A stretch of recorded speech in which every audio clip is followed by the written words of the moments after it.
देखिए, इस महामारी के कारण यूपी बोर्ड का जो कोर्स है वो 30% कम कर दिया गया है और अप्रैल मई माह में आपके सर श्री लाखन सिंह सर जी ने प्रकाश का परावर्तन, पूरा चैप्टर, प्रकाश का अपवर्तन लगभग 75%, इस प्रकार सर जी ने बहुत कुछ आपका कोर्स करा दिया था और प्रकाश के प्रकीर्णन तक उन्होंने आपके लिए पढ़ा दिया था ऑनलाइन के माध्यम से। अब मैं इस कोर्स को थोड़ा सा और बढ़ाता हूं, तो ये प्रकाश के अपवर्तन अध्याय का हेडिंग है प्रकाश का प्रकीर्णन। किसे कहते हैं हम प्रकाश का प्रकीर्णन? देखिए, जब प्रकाश हमारे ऐसे माध्यम से गुजरता है जिसमें अति सूक्ष्म आकार के कण होते हैं, तो कणों के द्वारा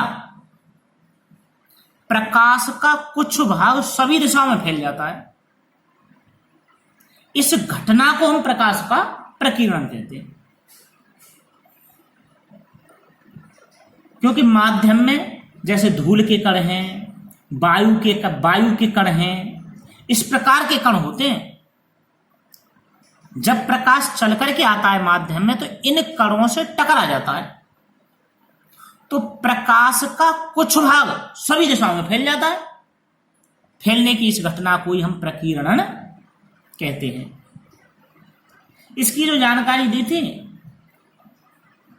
सर सीवी रमन ने दी थी, जिसके आधार पर उनके लिए नोबेल पुरस्कार से भी सम्मानित किया गया था। इसके बाद अब ये प्रकाश का अपवर्तन की थ्योरी यहीं समाप्त होती है।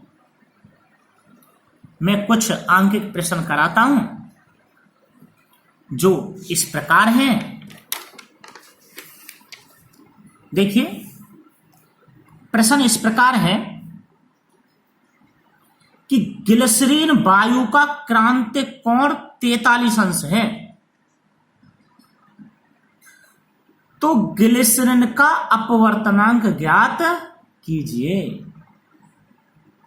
देखिए, क्रांतिक कोण को हम C से प्रदर्शित करते हैं, तो देखिए C बराबर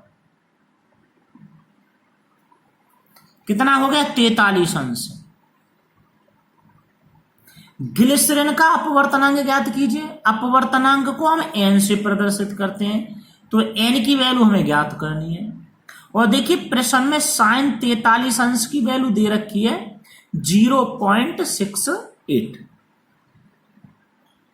हम एक सूत्र जानते हैं, n बराबर जो अपवर्तनांक और क्रांतिक कोण में संबंध वाला होता है, n बराबर 1/sin c।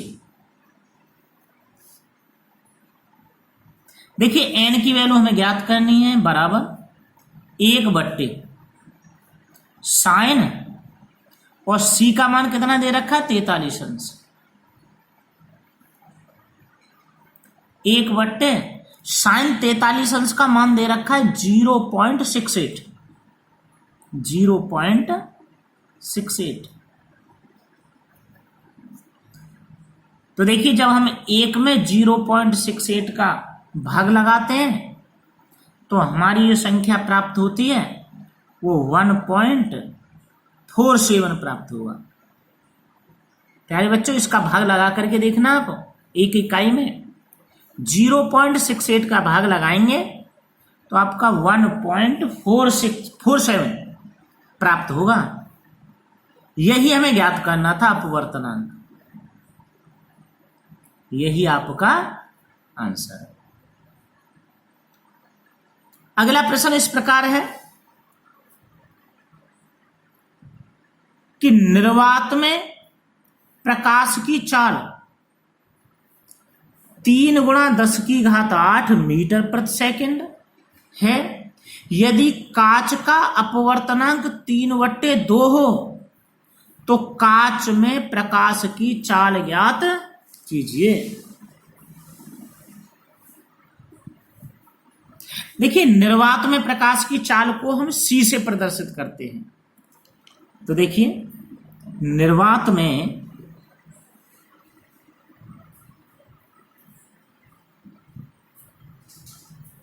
प्रकाश की चाल,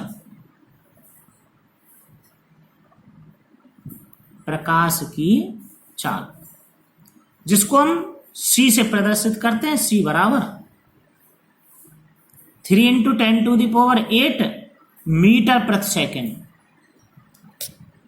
देखिए, अपवर्तनांक दे रखा है कांच का, अपवर्तनांक को हम n से प्रदर्शित करते हैं। अपवर्तनांक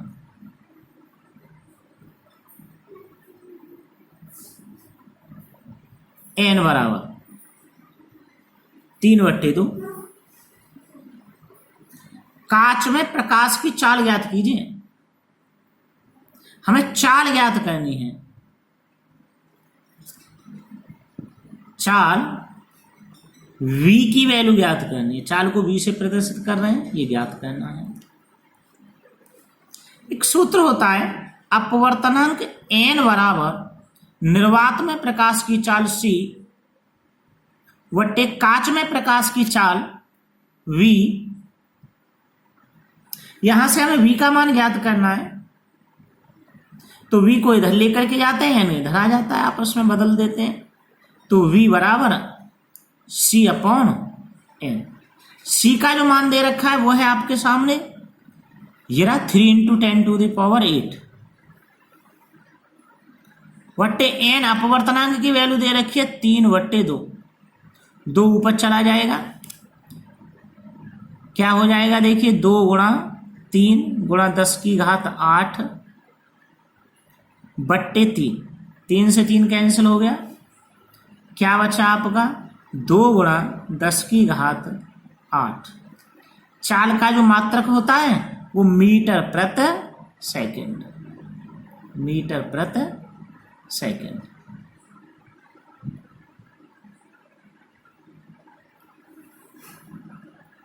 धन्यवाद।